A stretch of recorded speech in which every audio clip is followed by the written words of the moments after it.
मैं देती थी, हर महीने, समय पर। 4 लाख रुपए मेरे खाते से जाते थे।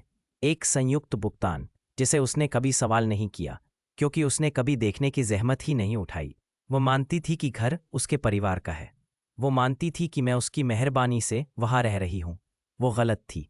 मैंने बहस नहीं की, मैं रोई नहीं, मैंने कोई सफाई नहीं दी।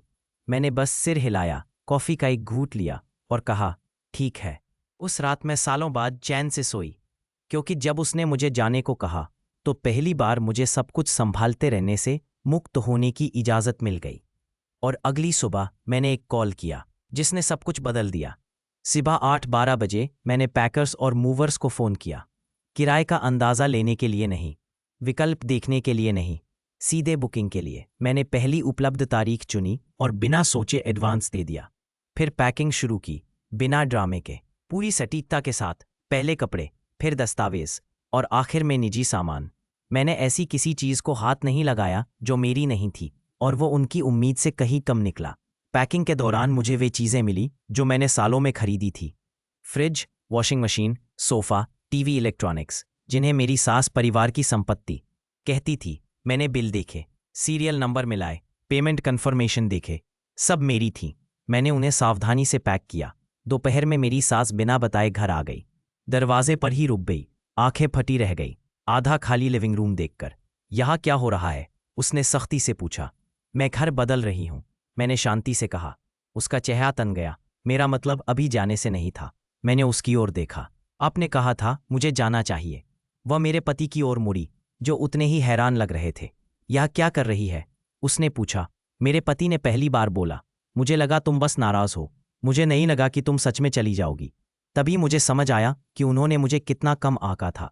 शाम तक मूवर सीढ़ियों से सामान नीचे ले जा रहे थे।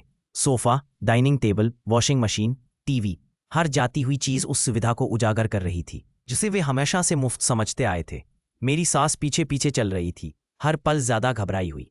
इसे कहाँ ले जा रहे हो? ये किसने खरीदा? हमें इसकी जरूरत है। तभी मैंने कहा, किराया मैं देती थी, मैंने शांति से कहा, हर महीने।